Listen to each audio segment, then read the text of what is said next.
Thomas Edison, the man who invented the electric light bulb. One day, I was poor. The next, I was rich. I brought light to cities and invented lots of new things. How did I do it? I worked hard. But I also had good luck. I met the right people at the right time.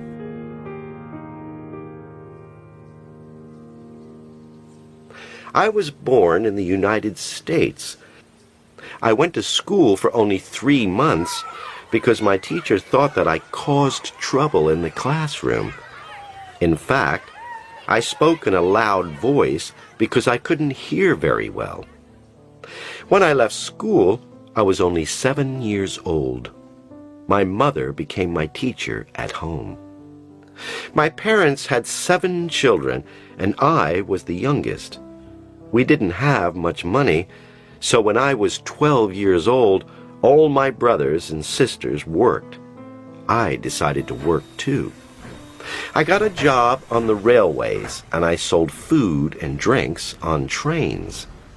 One day, I was at Mount Clemens Station when I saw a little boy on the railway. There was a train coming, and I ran to save him.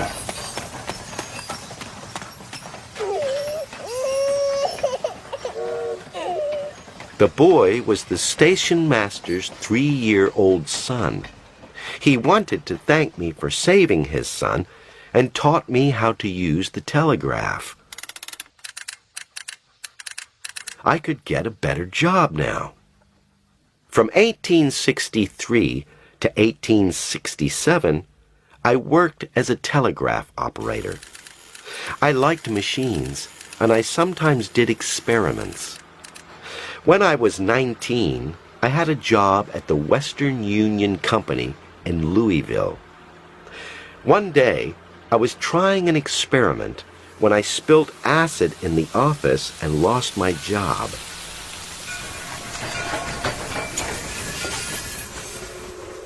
I moved to Boston and invented a machine to record votes.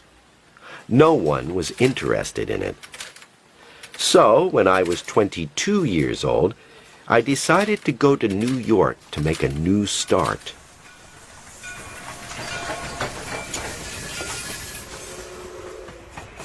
I knew one person in New York, so I went to see him.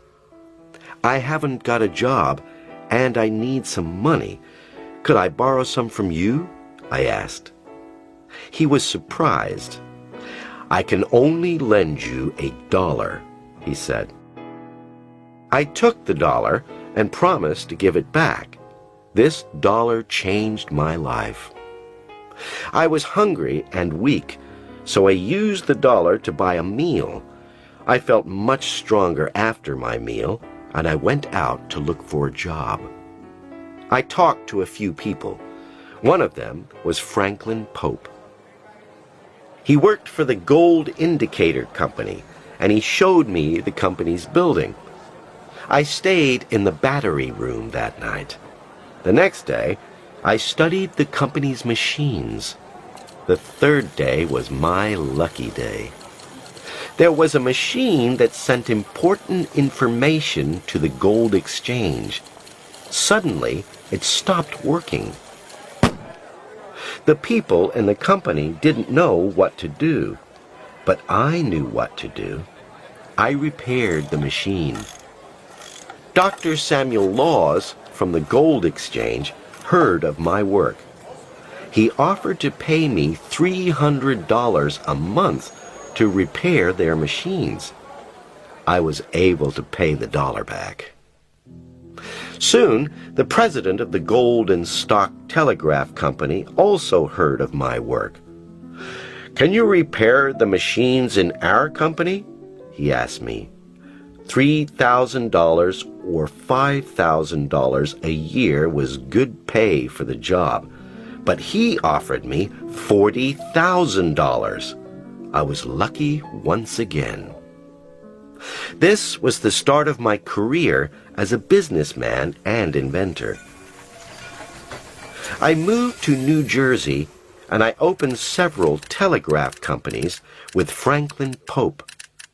In 1870, Mary Stillwell got a job in one of my companies. We got married the next year and had 3 children. I was happy to have a family, but I didn't have much time to be at home. I had a lot of ideas for new inventions. In 1876, I built a research laboratory at Menlo Park, formed a team, and invented the phonograph, a machine to play music, and many other things. My most important invention came next. Every day when the sun set, everything was dark. We had electricity, but we had no electric light.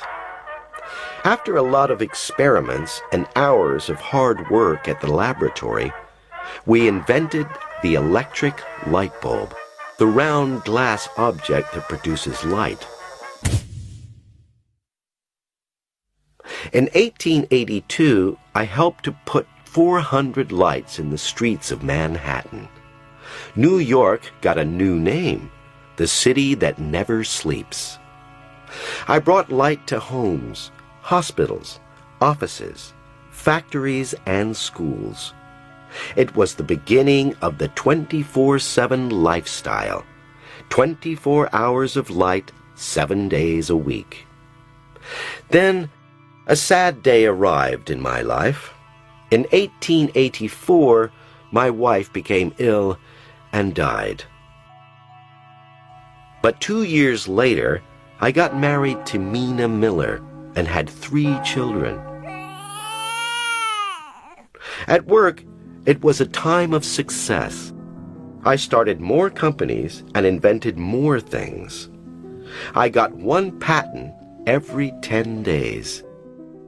There were 1,093 in total. Then hard times came again. In 1913, a big fire destroyed 13 of our buildings. The next year, the First World War started in Europe. The government asked me to work on inventions to find guns and submarines. I couldn't work on my inventions anymore. During my life, I started a lot of companies and invented many things. One day, I was asked, "How did you do it?"